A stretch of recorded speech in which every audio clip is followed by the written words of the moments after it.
네, 오늘 맥주 감사 주일 맞이해서 히브리서 말씀 잠시 멈추고 레위기 23장 말씀 본문 삼아서 은혜를 기억하고 감사를 표현하라 라는 제목으로 말씀을 나누도록 하겠습니다. 우리 인간은 우리 하나님의 창조물입니다. 하나님께서 우리를 만드셨을 때 모든 피조물 가운데 으뜸으로 만드시고 우리를 에덴 동산에 거처하게 하셨습니다. 에덴 동산은 하나님의 모든 필요가 우리에게 채워지는 완벽한 공간이었습니다. 인간은 자신의 생존을 위해 특별한 별다른 수고를 하지 않아도 하나님의 공급으로 만족하고 기뻐할 수 있는 곳이 바로 에덴 동산이라는 곳이었습니다. 그곳에서 인간에게 주어진 사명, 명령은 우리 하나님과 교제하면서 우리 하나님이 만드신 세상을 통치하고 다스리는 하나님의 통치 질서가 세상 가운데 실현되도록 역할하는 것이 인간에게 주어진 원래의 일이었습니다. 그런데도 그런 복된 자리에서 인간은 하나님에 대한 반역을 꿈꾸죠. 하나님 없이 인간 스스로가 하나님처럼 되기를 원했고, 그런 내면의 의도성이 말씀에 대한 적극적인 불순종의 행동으로 나타나게 되었습니다. 그 결과 우리는 하나님과의 관계가 깨어져 버렸습니다. 관계가 깨어진 것 표면적으로는 잘 알지 못하지만 깨어진 관계성이 행동으로 또는 표현으로 나타난 것이 에덴 동산에서 내어 쫓기는 일이었습니다. 여러분, 우리도 누군가와의 관계가 친밀하고 좋으면 항상 함께 있기를 원하죠. 밥을 먹어도 일을 해도 놀이를 해도 말이에요. 근데 관계가 깨어지면 함께하는 시간이 줄어들게 되고 함께 있는 것이 불편해집니다. 우리도 하나님과의 관계가 깊고 건강하다면 우리는 교회 나오는 것이 즐거움이 될 것이고 기도하고 성경 보는 일을 즐거움으로 찾아 하게 되겠지만, 우리 마음이 하나님과의 관계성에서 멀어지게 된다면 나도 모르는 사이에 교회를 불편한 곳으로, 또 교회에 대한 불평으로 말씀과 기도에 점점 멀어지는 우리 자신을 발견하게 될 겁니다. 여러분, 에덴 동산 바깥 세상도 분명 하나님의 창조 세계였습니다. 하나님이 다스리시는 곳이었습니다. 그러나 인간으로 말미암은 저주가 이 세상 가운데도 들어가서 완벽한 에덴 동산 같은 공간이 아니라 가시와 엉겅퀴가 자라나는, 삶의 필요를 다 공급해 주는 것이 아닌 그런 삶의 환경이 이 땅이 되고 말았습니다. 말 그대로 오염된 세상이었고 저주의 세상이 되고 만 거죠. 그렇게 에덴 동산 바깥으로 내어 쫓긴 인간은 이제는 피조 세계를 하나님의 질서에 따라 다스리는 것보다는 나 하나 먹고 살며 생존하는 것이 훨씬 더 시급한 과제가 되고 말았습니다. 그래서 내가 살아남기 위해 하나님이 만드신 피조 세상을 어떻게든 이용하고 활용해서라도 내 생존에 대한 문제를 해결하는 것이 인간의 주된 과업이 되었고, 우리는 이러한 인간의 일을 일컬어 노동이라고 말을 합니다. 평생에 수고하여야 그 소산을 먹을 수 있게 된 것, 그리고 그 소산을 얻기 위해 살아가는 땅은 가시, 덤불과 엉겅퀴가 자라는 곳, 하나님과 교제하며 찬양하며 주님과 교제하기보다는 얼굴에 땀이 흘러야만 될 만큼의 노동이 필요한 곳이 에덴 동산 바깥의 세상이었다라는 겁니다. 우리는 어려서부터 학교에서 이런 말을 자주 들어왔습니다. 노동은 신성한 것이다. 여러분도 들어본 경험이 있으시죠? 노동은 신성한 것이다. 맞는 말이긴 합니다만 여러분, 성경적으로 볼 때 이 표현은 절반의 진실입니다. 타락 이전 에덴 동산에서의 사람의 일이라는 것은 창조 질서에 따른 하나님의 역사를, 하나님의 일하심의 결과를 돌보고 관리하는 것이었다면, 타락 이후 에덴 동산 바깥에서의 일이라는 것은 말 그대로 노동으로서, 여러분, 하나님의 영광을 위한, 피조물을 위한 일이 아니라 나를 위한 일이 되고 말았어요. 다른 사람들을 돌보고, 다른 세계를 돌보고 하나님의 영광을 드러내는 일보다 내가 먹고 사는 일이 훨씬 더 중심이 된, 지극히 자기중심적이고 이기적인 활동이 되고 만 거예요. 사명감이라기보다는 먹고 살기 위한 노동이 된 거죠. 그 결과로 우리는 먹고 살기 위한 어쩔 수 없는 일을 하고는 있지만 그 결과로 자연 환경이 훼손이 되어집니다. 심지어 다른 사람들과 갈등이 일어나게 되죠. 더 좋은 우물을 차지하기 위해, 더 좋은 땅을 차지하기 위해 피 흘리며 전투하는 것이 인류의 역사였습니다. 분명 살기 위한 일인데 남을 죽이기까지 하면서 살려고 하는 것이 바로 이 땅에서 노동하며 살아가는 인간의 삶의 모습이었다라는 겁니다. 여러분, 여기 있는 어느 누구도 에덴 동산을 경험해 보지 못했습니다. 저도 에덴 동산 본 적도 없고 어디 있는지도 모릅니다. 여러분, 우리는 성경이 에덴 동산이라는 곳이 있었다, 실제로 거기서 살아본 사람은 아담과 하와가 전부입니다. 그 두 사람을 제외하고 나면 인류 역사 대대로 에덴 동산을 경험한 사람, 그 삶의 내용이 어떠한지를 알지를 못해요. 그래서 그냥 피조 세상, 우리가 흔히 말하는 에덴 동산 바깥의 세상이 우리가 살아가는 세상의 전부인 거죠. 비록 이 세상이 여러분 노동을 해야 될 세상이긴 하지만 그래도 하나님의 창조 원리에 따라서 노동을 하면 소출이 나오는 것은 인간이 만든 것이 아니라 하나님의 창조 세계 질서에 따라 우리가 부분적인 역할만 하면 삶의 자원이 공급되는 것은 하나님의 은혜였습니다. 그래서 성경의 인물들도 이 땅을 살아가면서 소출을 얻는 것이야말로 하나님의 은혜다, 하나님의 선물이다 라고 끊임없이 노래를 했죠. 시편 104편 14절과 15절에도 이런 구절이 있습니다. 그가 가축을 위한 풀과 사람을 위한 채소를 자라게 하시며 땅에서 먹을 것이 나게 하셔서 사람의 마음을 기쁘게 하는 포도주와 사람의 얼굴을 윤택하게 하는 기름과 사람의 마음을 힘있게 하는 양식을 주셨다. 하나님이 주셨다라고 말합니다. 여러분, 우리의 노동의 결과로 주어지는 모든 소출들은 우리가 만들어낸 게 아니라 하나님이 주신 것임을 믿습니다. 예수 믿는 사람들, 하나님을 믿는 사람들이 가진 불신자와의 가장 큰 차이는 세상 사람들은 수고한 결과는 내 거다, 내 힘으로 얻었다 라고 말을 하지만 하나님을 인정하게 되면 그것마저도 하나님의 은혜이다 라고 고백을 하게 되는 겁니다. 그래서 여러분, 전 세계 역사를 가만 들여다보면 그게 동양이든 서양이든, 여러분 저 남미에 있는 사람들 원주민이든 북미에 있는 인디언들이든 아니면 이 동양에 있는 우리이든 아니면 아프리카 땅을 살아가는 사람이든 여러분, 추수활동은 인간의 기쁨이 표현되어지는 절기였습니다. 시대를 막론하고 민족을 막론하고 여러분 어떤 공동체에나 들어가 보면 이 추수의 때에 공동체적인 축제가 항상 존재하고 있다라는 거예요. 누가 시킨 것도 아님에도 불구하고 말이죠. 그것이 바로 인류의 공동의 즐거움이 되는 겁니다. 우리가 살아갈 수 있는 삶의 자원이 공급되었다. 이것은 모든 사람이 누구나 느끼는 기쁨의 근원이 되었다라는 겁니다. 그러나 여러분, 비록 추수가 기쁨의 일이라고는 할지라도 이 기쁨이라는 것은 고된 노동 안에서 살아가야 할 인간 존재가 그 현실 속에서 누릴 수 있는 사실은 작은 기쁨이에요. 일명 눈물 젖은 빵에 대한 기쁨이라는 겁니다. 빵은 빵이지만, 곡식은 곡식이지만 이 곡식을 얻기 위해 심지어는 목숨을 잃어야 했고 여러분 땀이 흐르는 엄청난 노동을 해야만 얻어질 수 있는 것, 한쪽으로 들여다보면 기쁨이지만 또 뒤쪽에는 치러야 할 대가와 희생을 생각하면 여러분 이것은 당연히 기쁨으로만 설명되어지지 않는 노고와 노동이 들어있는 인간의 기쁨이라는 겁니다. 여러분, 인간의 필요가 채워진다는 것은 기쁨입니다. 그러나 우리는 필요가 채워질 때 걱정합니다. 언젠가는 이것을 얻지 못할 때가 있을 텐데. 여러분, 소출을 거두어 들여서 기뻐하면서도 사람들은 걱정합니다. 혹여라도 내년에는 태풍이 와서, 흉년이 들어서, 가뭄이 들어서 내년에는 얻지 못하면 어떡하나. 기쁜 자리에서도 우리는 걱정을 하는 존재가 인간이라는 거예요. 여러분 혹시 이런 경험 없으십니까? 너무 행복하고 너무 좋은데 갑자기 두려워지는, 너무 좋은데 갑자기 이걸 잃어버리면 어떡하나, 이렇게 좋아도 되나? 라는 걱정이 우리에게 찾아올 때가 있다라는 거예요. 그게 바로 하나님을 떠난 인간의 현실입니다.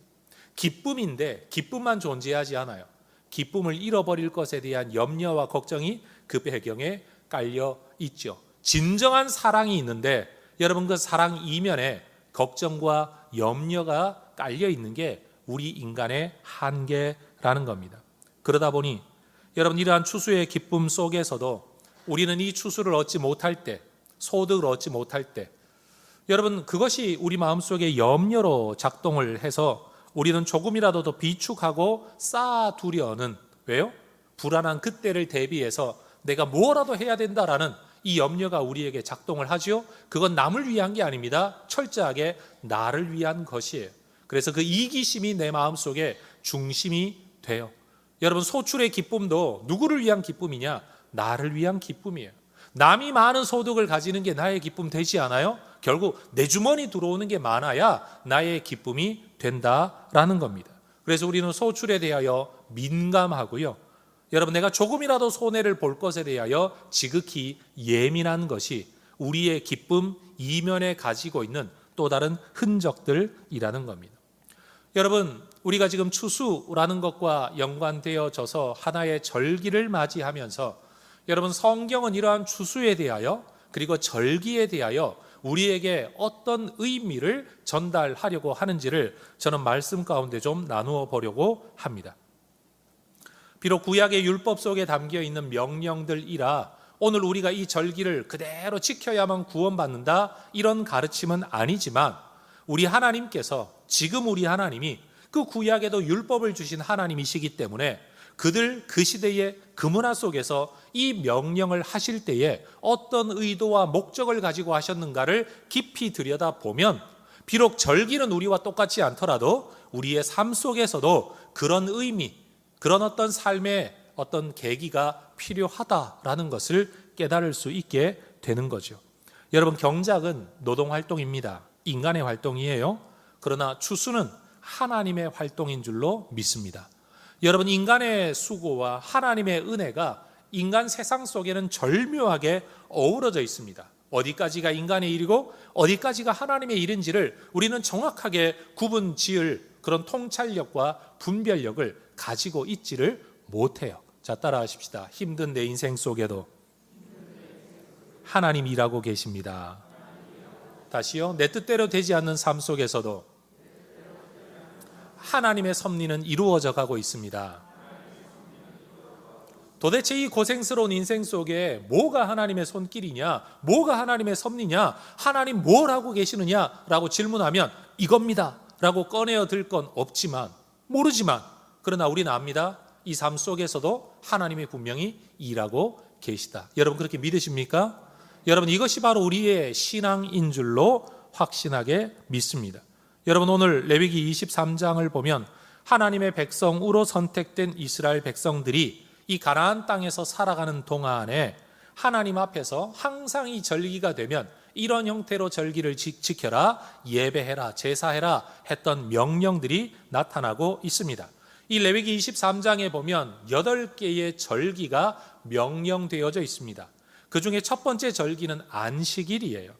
근데 안식일은 1년 속에 한 번 찾아오는 날이 아니라 일주일에 한 번씩 매번 찾아오는 것이라 상당히 일상적인 절기라고 말을 할 수가 있죠. 그리고 매주 찾아오는 것을 우리는 절기라고 잘 인식하지 못하는 경우가 많습니다. 오늘 저도 설교에서 이 안식일은 잠시 제외를 해두고 1년 속에 나타나는, 1년이라는 시간 안에 나타나는 절기 7개를 여러분과 좀 나누어 보려고 합니다. 그동안 제가 이 절기 때가 되면 설교를 하면서 이 절기는 이런 의미가 있습니다 라고 설교한 적은 있지만 구약 성경에 나타나는 절기를 한자리에서 전체적으로 설명한 일은 없었던 것 같아요. 오늘 제가 그 설명을 하려고 합니다. 참 많은 내용을 다뤄야 하기 때문에 어쩌면 제 말이 빠를 수도 있고 좀 응축된 형태로 설명하고 지나갈 수도 있지만 성경, 특별히 구약이 말하고 있는 유대인의 핵심적인 절기 7개가 무엇이며 어떤 의미를 가지고 있는지, 왜 생겼는지, 그 절기는 예수님과 어떤 관계가 있는지, 우리와는 무슨 상관이 있는지 여러분 한번 살펴볼 수 있게 되기를 바랍니다.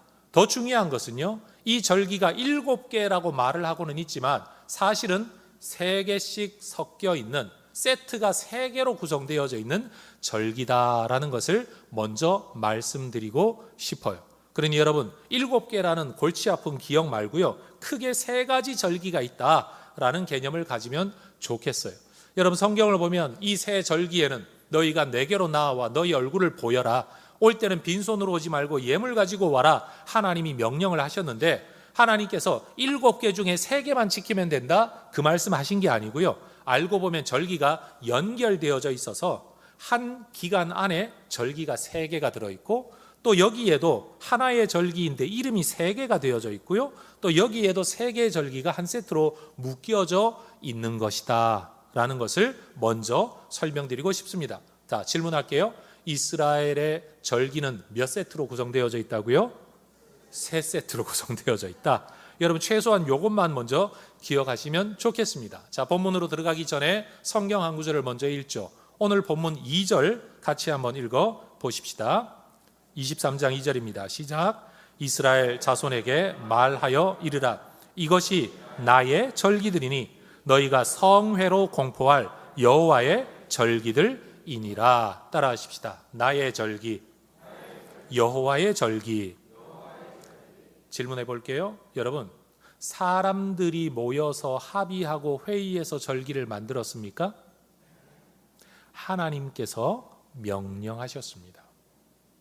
사람이 사람의 목적을 가지고, 심지어 사람이 하나님을 위한 목적으로 절기를 만든 게 아니라 하나님께서 직접 하나님의 백성들에게 이것이 내 절기다, 이때를 지켜라 하고 명령하셨습니다. 그러니 절기는요, 우리를 위해 존재하는 게 아니고 하나님의 명령으로 존재하게 된 것이다. 절기의 신적 기원을 우리는 분명히 해야 될 겁니다.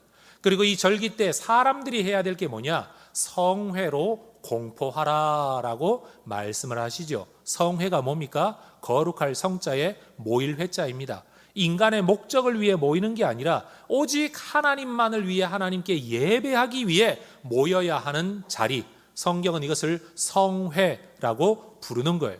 그래서 여러분 보면 부흥대성회 이런 말 들어보셨죠? 하나님 앞에 신앙을 새롭게 하기 위한, 오로지 그 목적을 위해 함께 모이는 거룩한 모임, 이것이 성회인데, 하나님은 하나님의 명령으로 절기를 만드시면서 인간이 해야 될 일은 뭐냐? 하나님이 만드셨으니 하나님이 알아서 하시겠지라고 던져두는 게 아니라 그때가 되면 너희는 모여야 한다. 그리고 이때 예배해야 된다. 그리고 내가 지킨 것들을 기억하고 되새겨야 한다라고 말씀을 하셨다라는 겁니다. 만약 오늘이 여러분이 맥주 감사 주일이라고 한다면 여러분 이때 우리가 해야 될 건 뭐냐? 성회로 모이는 것이다. 하나님은 절기에 대하여 이렇게 명령하고 계신 겁니다. 따라하십시다. 절기는 하나님이 정하셨습니다. 절기 때 우리가 해야 할 것은, 다시요, 절기 때 우리가 해야 할 것은 예배를 목적으로 모이는 것입니다. 여러분, 이것이 성경이 명령하고 있는 절기의 아주 기본적인 모습입니다. 자, 이제 레위기 23장에서 명령하고 있는 절기 가운데 안식일을 제외하고 7가지를 좀 설명드리려고 합니다. 여러분의 이해를 돕기 위해 제가 직접 도표를 만들었는데 설교를 들으시면서 여러분 한번 보시면 좋겠습니다. 첫 번째, 3개의 절기가 한 세트를 이루는 그 대표적인 절기는 유월절이라는 절기입니다. 교회를 처음 다닌 분들 또는 성경을 잘 알지 못하는 분들은 야, 교회를 가면 6월 달에 무슨 절기가 있나 봐, 그렇게 유월절이라고 오해하는 분들이 계시지만, 여러분 이 유월절은 5월 6월 할 때 6월 절기가 아니고요, 넘을 유자와 넘을 월자를 써서 뛰어넘다, 건너뛰다 한 절기가 바로 유월절입니다.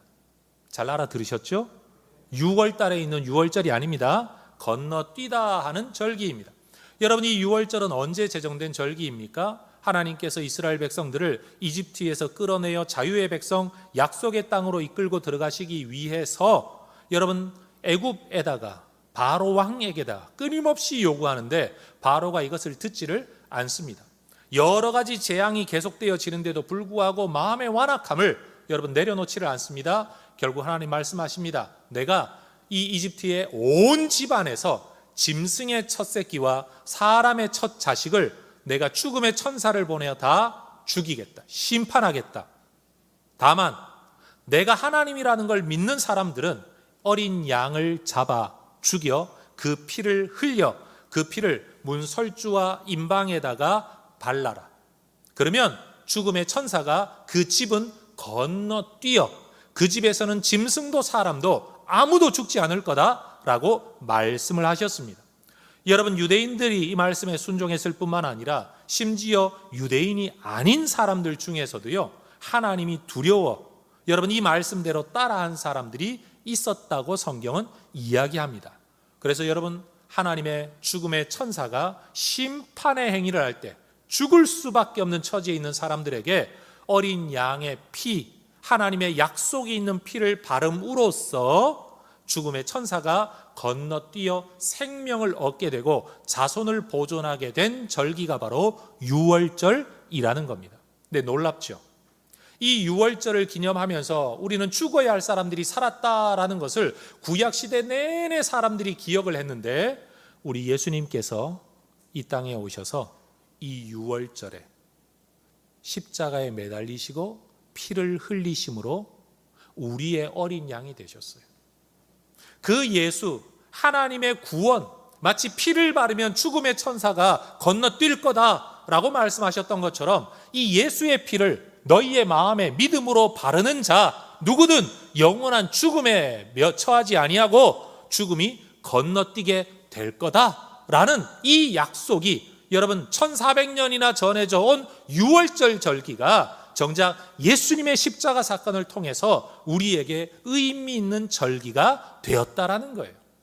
전 이 자리에서 예배하는 우리 모든 가족들이 여러분 예수님의 피를 여러분 우리의 마음에 발라 죽음의 천사가 나와 우리의 집을 건너뛰게 되는 은혜를 누리게 되시기를 주의 이름으로 축원합니다. 여러분, 그것은 하나님의 약속이 담겨 있는 은혜의 방법, 은혜의 절기라는 사실입니다. 그렇게 여러분 1월 14일 날 유월절 하루를 지키면 그 다음 날부터 일주일 동안 무교절이라는 절기가 진행이 됩니다. 없을 무자예요. 발효할 교자예요. 발효되지 아니한 떡을 먹는 절기, 그래서 무교절이에요. 왜 무교절이냐? 여러분, 출애굽하는 날짜를 이스라엘의 지도자들이 모여 회의하지 않았습니다. 이 구원과 이 때를 사람이 정하지 않았습니다. 하나님이 정하셨습니다.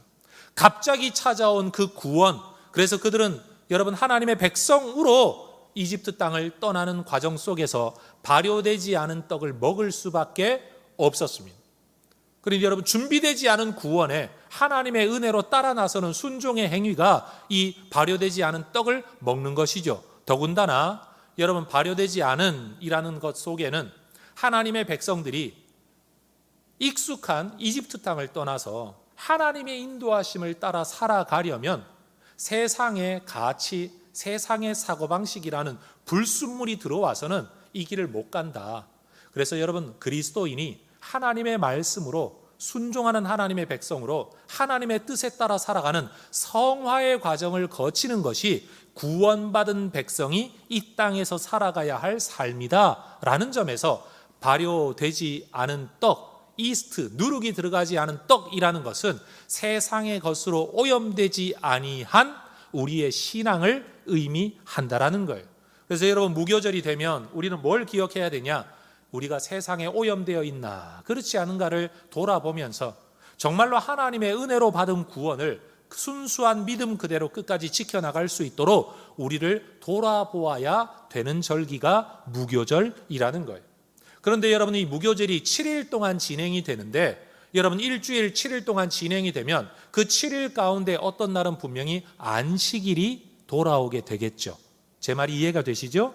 일주일의 시간을 보내려면 반드시 안식일 한 번은 거쳐야 될 겁니다. 그 안식일이 지난 다음 날 그들은요, 추수한 그 해에 처음 추수한 곡식 한 단을 하나님 앞에 흔들어 바치는 요제라는 방법으로 제사를 드리는 절기가 있어요. 이름하여 첫 열매를 바쳐드리는 절기, 그래서 초실절이라는 절기예요. 유월절로 시작된 절기가 무교절로 이어지고 무교절로 이어지는 과정 속의 하루가 초실절이라는 절기라는 거예요. 근데 여러분, 안식 후 그 다음 날이면 오늘날로 따지면 주일날이에요. 근데 놀라운 일이 있죠. 우리 예수님 6월절 어린 양으로 십자가에 달려 돌아가시고 안식 후 첫날 이른 새벽에 부활하셨어요. 여러분, 초실절은요, 그 해에 있어질 모든 추수 가운데 첫 추수예요. 어떤 곡물이 되었든지 그 기간에 추수하는 첫 추수. 우리 예수님은 예수 안에 있는 자, 하나님의 생명을 얻은 자가 영원히 얻게 될 생명, 완전히 부활하게 될 새 생명을 보여주는 첫 열매로 우리 예수님께서 부활하셨다. 그래서 예수님은 초실절의 열매가 되시는 분이에요. 여러분, 성경을 연구하다가 보면 정말 놀라워요.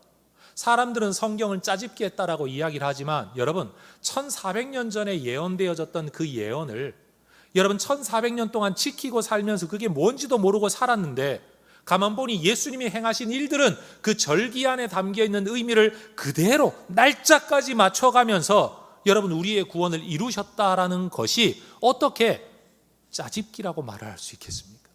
여러분은 1400년을 건너뛰어 짜집기 하실 자격 또는 능력이 있으십니까?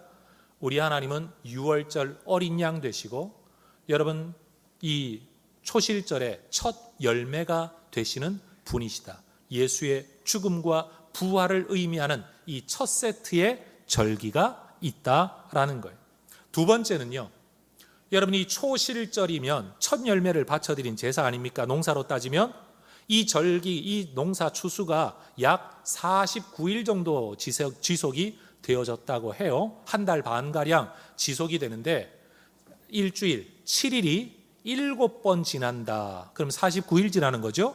7일이 7번 지난다고 해서 77절. 그냥 숫자 그대로요. 77절. 그리고 여러분 7일이 7번 지난 그 다음 날이라는 의미에 그러면 50일째 되는 날이잖아요.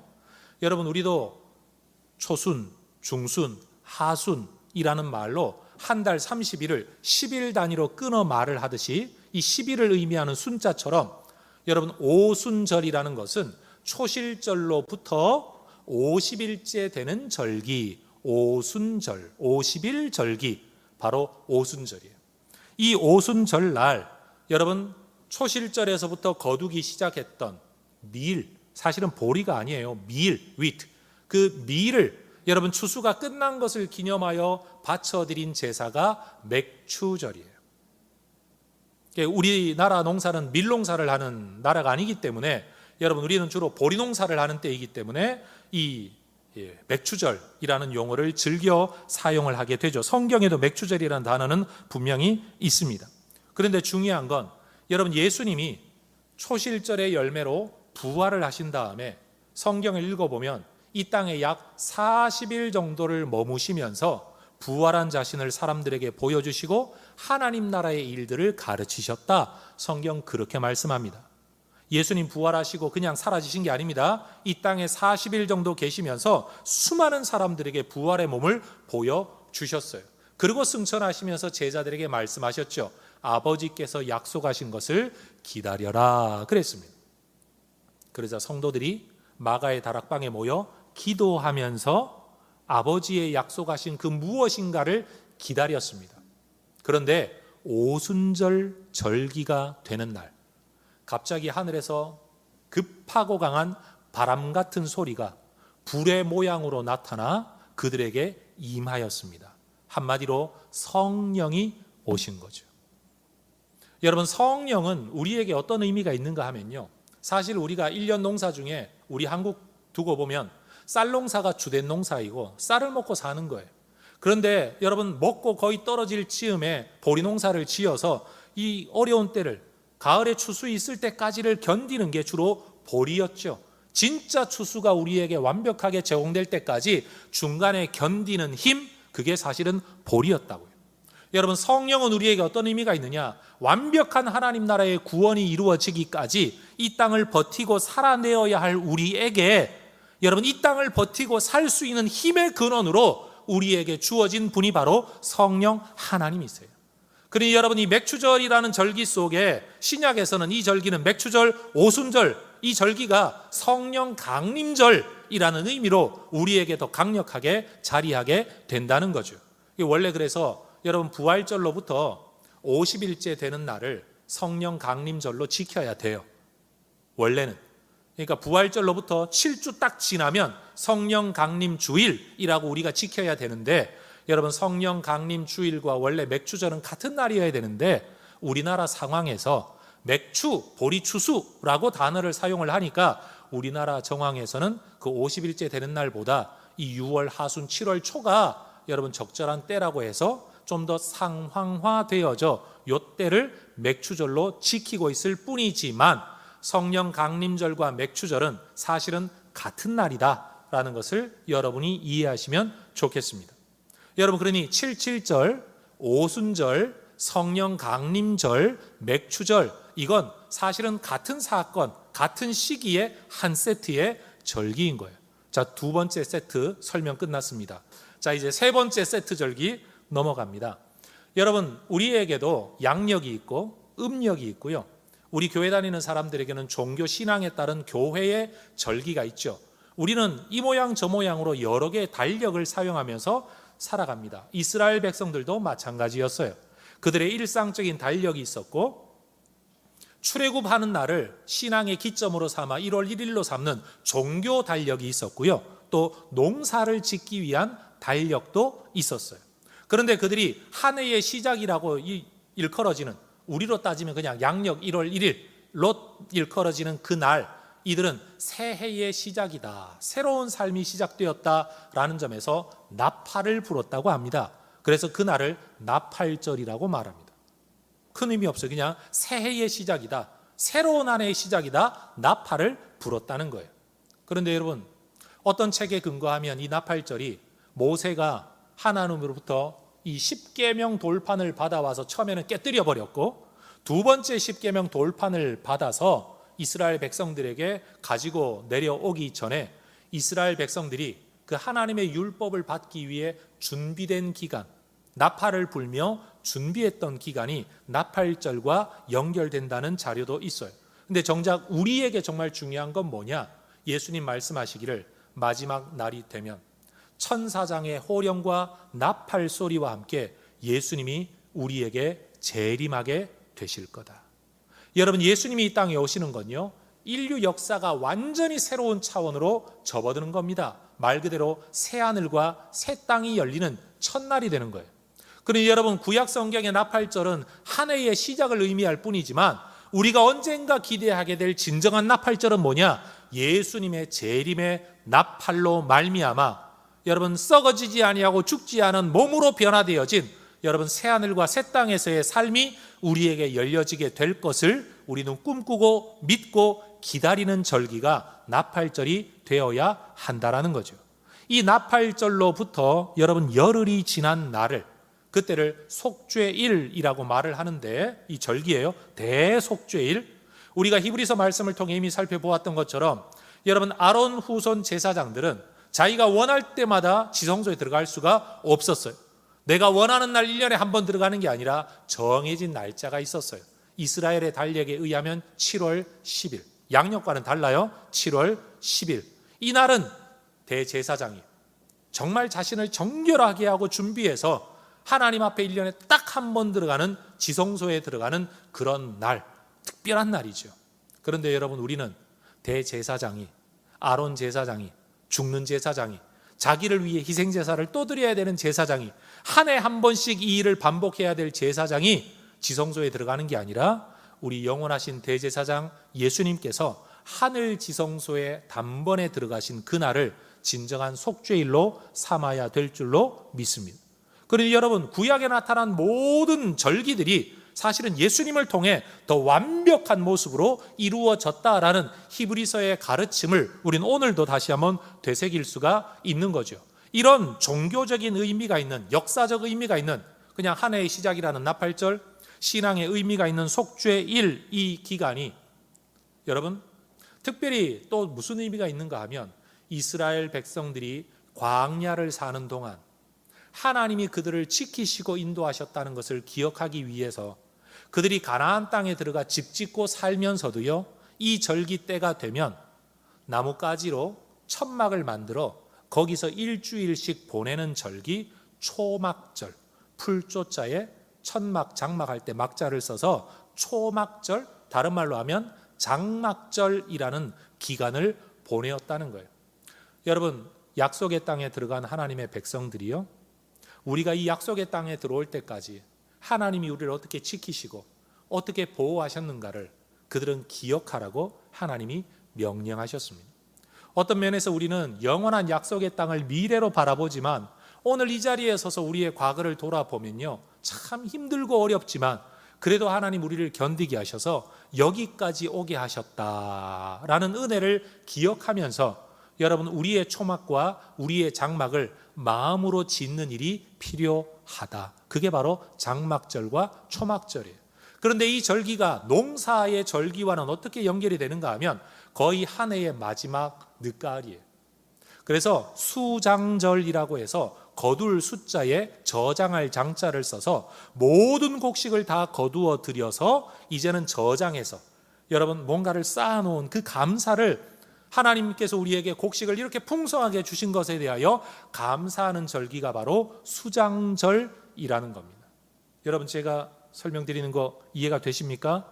그러니 나팔절로 시작되어져서 여러분 대속죄일로 이어지고, 여러분 특별히 이것이 농사와 연관되어져서 수장절로 연결이 되어지면서 그 사이에 기념하기 위해 초막 또는 장막을 지어 절기를 보내는 초막절, 장막절이 한 세트를 형성하는 절기라는 사실이에요. 이게 세 번째 세트의 절기입니다. 여러분, 이것이 바로 유대인들이 지키고 살아가는 오늘날 절기입니다. 그런데 여러분, 이 절기가 오늘 우리에게 어떤 의미가 있느냐? 첫 번째, 따라하십시다. 절기는 하나님과 이어지는 계기입니다. 여러분, 이 절기를 설명하면서도 여러분이 이미 들으셨던 것처럼 이스라엘 백성들은 한 해의 첫 추수를 기념하여 초실절, 중간 추수의 완성을 기념하여 맥추절, 모든 추수의 마지막을 기념하여 수장절, 이런 절기 때마다 하나님 앞에 성회로 모여 감사로 예배했습니다. 다시 말하지만 이것은 인간이 만든 절기가 아니라 하나님이 이때 이렇게 모여 예배하라고 명령하신 여호와의 절기, 나의 절기라고 성경이 분명히 말씀하고 있죠. 여러분, 출애굽기 23장 16절에도 이런 말씀이 있습니다. 현수막에도 걸려 있는데요, 화면 보면서 같이 한번 읽어볼까요? 맥추절을 지키라. 이는 내가 수고하여 밭에 뿌린 것의 첫 열매를 거둠이니라. 수장절을 지키라. 이는 내가 수고하여 이룬 것을 연말에 밭에서부터 거두어 저장함이니라. 맥추절도 지켜라고 말씀하시고 수장절도 지키라고 말씀하십니다. 첫 열매 거둘 때도 기억하고 예배해라. 그리고 밭에서 거두어 저장하는 때에도 하나님 앞에 예배해라. 그러니 여러분, 하나님께서는요, 첫 열매 거둘 때도, 중간 열매 거둘 때도, 마지막 열매 거둘 때도 하나님 앞에 예배하라고 명령하고 계십니다. 아마 어떤 분이 이렇게 생각할지도 몰라요. 야, 또 절기야? 야, 교회는 성도들한테 헌금을 뜯어내려고 별의별 걸 다 만들어가지고 툭 하면 절기래 라고 생각하는 분들이 계실지도 모릅니다. 죄송하지만 성경을 모르니까 그 이야기를 할 수밖에 없는 거죠. 모르는 사람들이 그 이야기하는 건 우리가 뭐라고 말할 수가 없습니다. 그러나 여러분, 우리는 성경을 통해 하나님 앞에 기억해야 됩니다.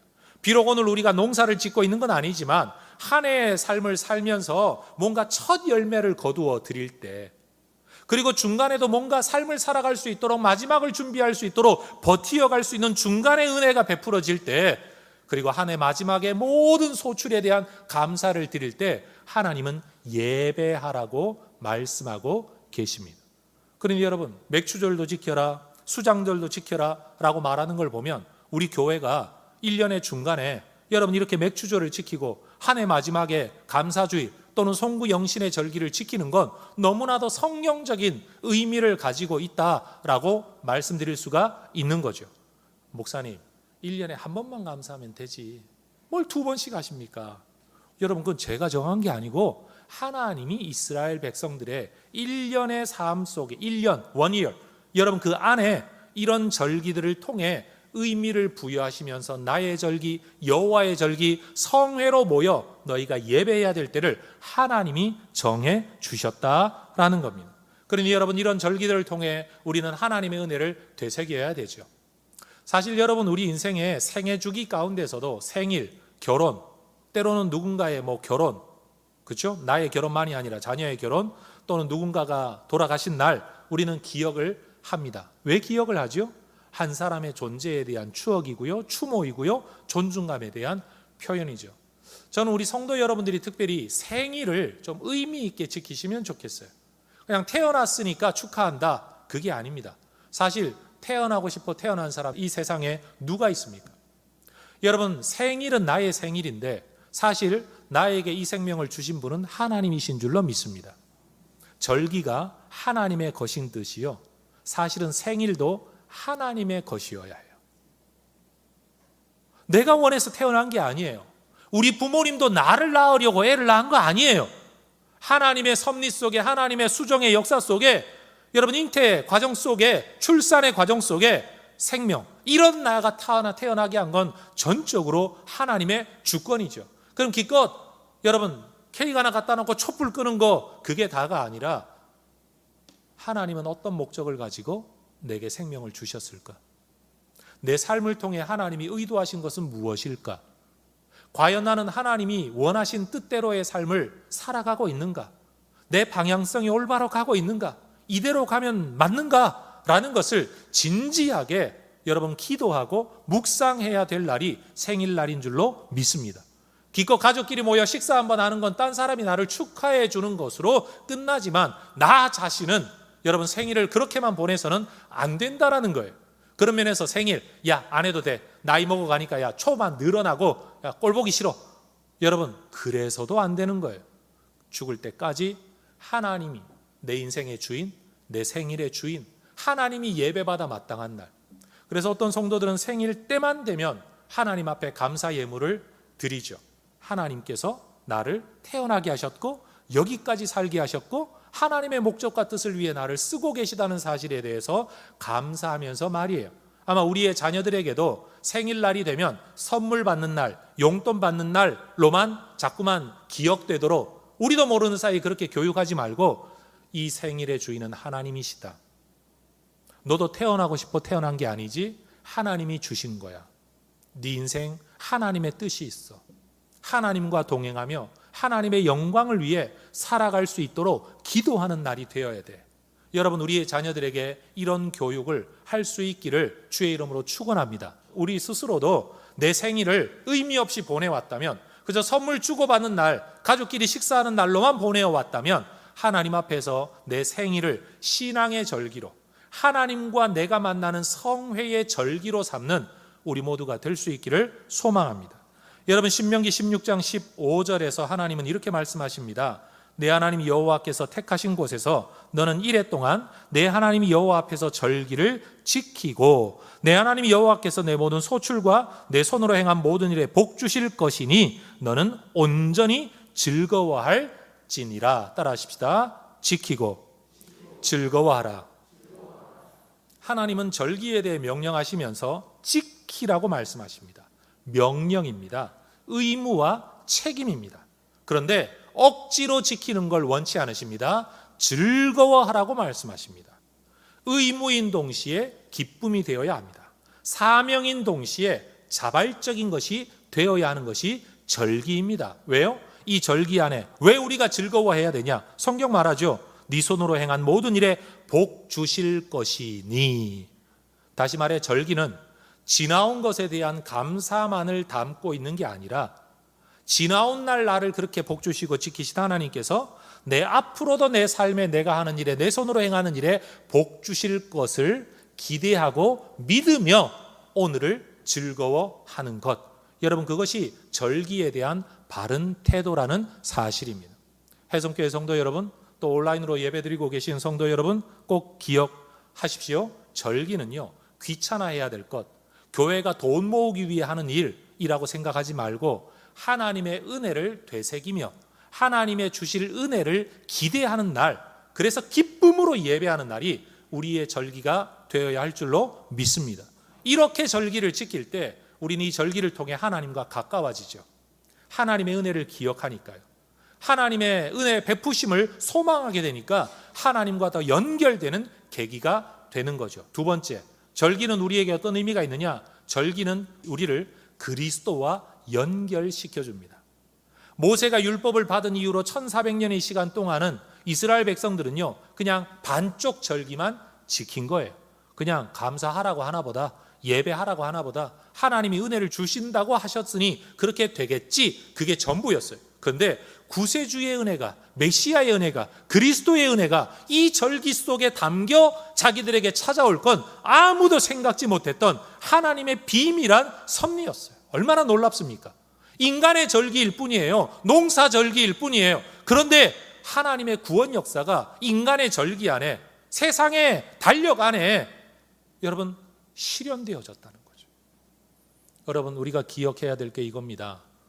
내가 태어난 것, 내가 결혼하는 것, 내가 직장 가는 것, 학교 가는 것, 심지어 이직하는 것, 여러분, 내가 심지어 이사하는 것조차도 그저 내 삶의 일부, 누구나 하는 거라고 생각하는지 모르지만 하나님은요, 그런 삶의 변화 과정, 고비를 통해 하나님께서 일하십니다.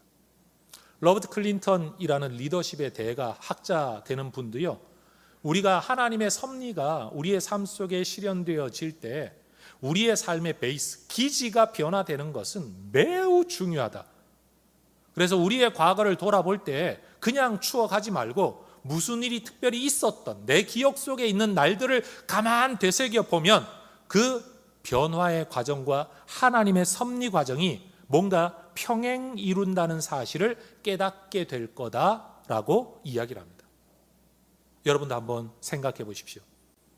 여러분, 내가 언제 고향을 떠나 서울로 올라올 때, 내가 어떤 학교를 입학하고 아니면 학교를 그만둘 때, 아니면 어떤 직장에 들어가고 나올 때, 옮길 때, 이사할 때, 내가 어떤 교회를 다니다가 새로운 교회로 정말 뜻하지 않게 되어서 움직이게 될 때, 여러분, 그냥 옮긴 것, 그게 전부가 아니라 사실은 그 과정을 통해 하나님과의 관계가, 예수님과의 관계가 분명 어떤 변화를 맞이하게 되었을 거라고 저는 장담할 수 있습니다.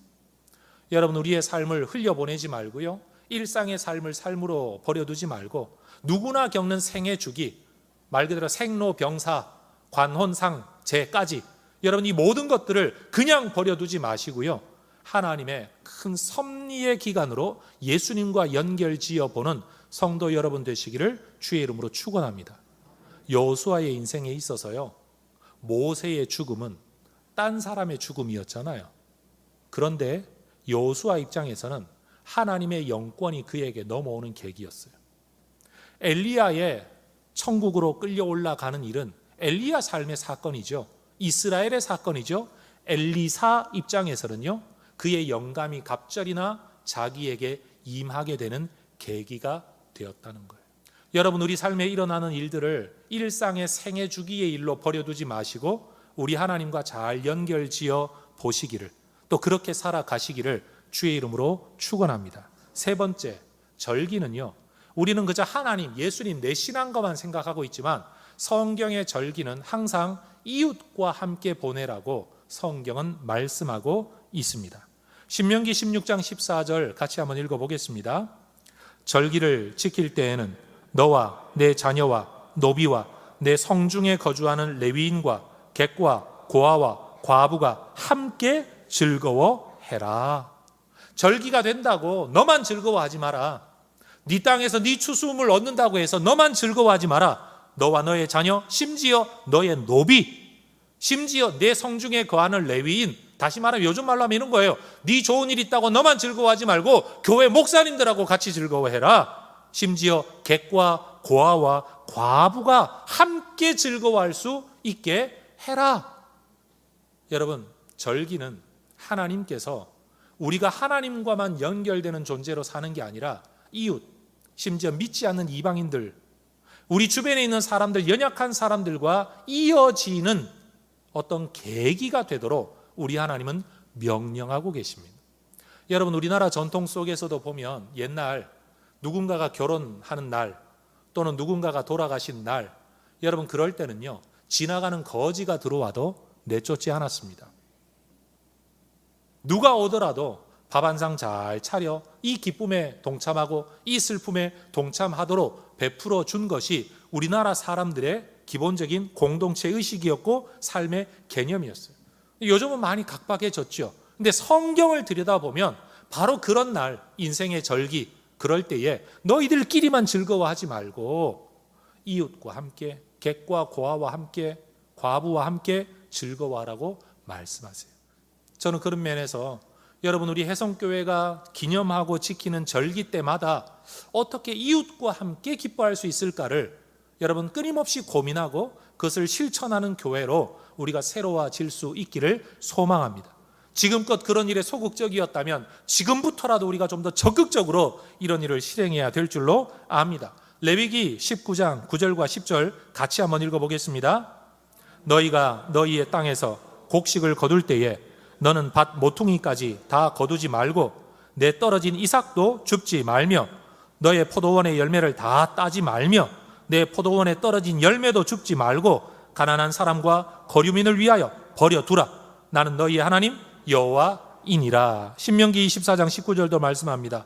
네가 밭에서 곡식을 벨 때에 그 한 뭇을 밭에 잊어버렸거든 다시 가서 가져오지 말고 나그네와 고아와 과부를 위하여 남겨두라. 그리하면 내 하나님 여호와께서 너의 손으로 하는 모든 일에 복을 내리시리라. 여러분, 추수의 때입니다. 하나님이 주신 은혜의 것입니다. 여러분, 한 톨이라도 남기지 않고 다 거두어 하나님께 예배해라. 성경 그렇게 말하지 않고요, 잘 거두어라. 그런데 흘렸거든 내버려 둬라. 혹시라도 추수해서 한 단 묶어놓고 그 다음 추수하고 해서 마지막 그걸 거두어 오다가 나중에 생각해보니 아이고 그쪽 모퉁이에 있는 밭에 추수했던 거 버려놓고 왔네? 그러면 가서 가지고 오지 마라. 그냥 내버려 둬라. 누구를 위해서요? 고아와 과부와 나그네를 위해서. 부양자도 없고 책임질 사람도 없고 부쳐먹을 땅 한 떼기 없는 사람들을 위해서 그런 것들을 버려두라라는 거예요. 전 우리 혜성교회 교인들, 성도님들이 제발 사기 좀 안 당하시면 좋겠습니다. 사기 당하는 분들은 대부분 욕심 때문에 사기 당하죠. 두려움 때문에 사기를 당하는 경우가 많습니다. 속지 마십시오. 그러나 여러분, 의도적으로는 허술한 삶을 살아갈 수 있는 은혜가 우리에게 있기를 원합니다. 내 거 뺏어 먹으려고 하는 사람들에게 뺏기진 마십시오. 그러나 의도적으로 누군가에게는 베푸는 성도들이 될 수 있기를 소원합니다. 뭘 좀 흘렸으면 그것까지 이거 하나님이 나한테 어떻게 주신 건데 여러분 팍팍 긁어드리지 말고 여러분 흘려놓고 나누는. 혹시라도 사업을 하시는 분들이 계시다면요, 여러분 가끔씩은 좀 허술하게 직원들에게 좀 흘려주시기를 축복합니다. 하나님께서 여러분이 하시는 일에 복을 주실 줄로 믿습니다. 마지막 네 번째요, 절기는요 우리의 과거와만 연결되는 게 아니라 우리의 미래와 연결이 됩니다. 우리가 오늘 이 절기를 왜 지켜야 합니까? 여러분, 지나온 하나님의 은혜에 대해서만 감사하는 게 아니라 앞으로도 하나님이 은혜를 베푸실 것을 믿기 때문에, 더불어 이 땅에서 이런 절기가 다가 아니라 하늘에서 진짜 절기를 지키게 될 것을 믿기 때문에, 그래서 절기가 될 때마다 반쪽짜리 염려와 오염된 절기만을 가지고 예배하는 게 아니라 이 오염된 상황 안에서 완전한 예배를 꿈꿔야 된다는 거예요. 여러분, 오늘 여러분은 목사로부터 설교를 듣고 있습니다. 근데 저도 죄인이에요. 여러분, 이런 설교를 들으면서 여러분 뭔 생각해야 되는가 하면 그럼 목사 너는 잘하냐? 이런 생각을 할 게 아니라, 그래, 죄 있는 목사로부터 성경 가르침을 받는 지금 이 시대가 아니라 언젠가 우리의 영원한 주님 예수님 앞에 예배하게 직접 하고 그 말씀을 듣게 될 날이 우리에게 올 거야. 여러분, 그때를 생각하며 예배를 드려야 된다라는 말이에요. 여러분, 문제 있는 교회에 속해가지고 야, 교회가 다 이 모양 이 꼴이야, 이래서 교회는 안 돼 라고 말할 게 아니라, 그래도 예수 믿는다는 하나 때문에 모여있는 이 사람들, 나도 죄인, 저 사람들도 죄인, 다 죄인들끼리 모여 예배하는데 언젠가 우리 주님 다시 재림하시고 우리가 하늘나라 올라가는 그날은 우리가 죄인의 모습이 아니라 완전히 변화된 의인의 모습으로 예배하게 될 날이 올 거야. 여러분, 이것이 우리의 소망이 되어야 될 줄로 믿습니다. 신명기 8장 7절에서 10절에 모세는 여러분 죽기 직전에 이스라엘 백성들에게 남긴 마지막 설교에서 이렇게 말했습니다. 내 하나님 여호와께서 너를 아름다운 땅에 이르게 하시나니 그곳은 골짜기든지 산지든지 시내와 분천과 샘이 흐르고 밀과 보리의 소산지요 포도와 무화과와 석류와 감람나무와 꿀의 소산지라. 내가 먹을 것에 모자람이 없고 내게 아무 부족함이 없는 땅이며 그 땅의 돌은 철이요 산에서는 동을 캘 것이라. 네가 먹어서 배부르고 내 하나님 여호와께서 옥토를 너에게 주셨으므로 말미암아 그를 찬송하리라.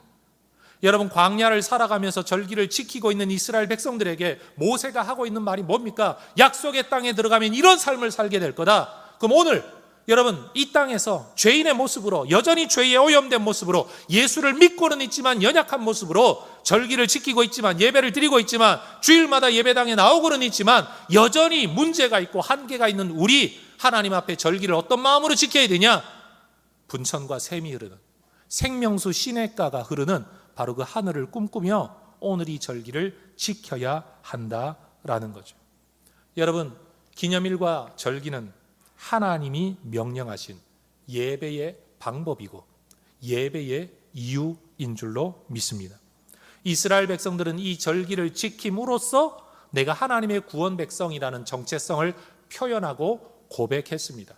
성도 여러분, 절기가 되면 그런가 보다 하고 앉았다가 돌아가지 마시고, 맞아, 이 절기는 이런 목적으로 정해졌어, 이 절기는 예수님과는 이런 연결이 있어, 이 절기는 그래서 내게는 이런 의미를 가지는 거야, 여러분 그런 마음으로 예배하는 성도 여러분 되시기를 축복합니다.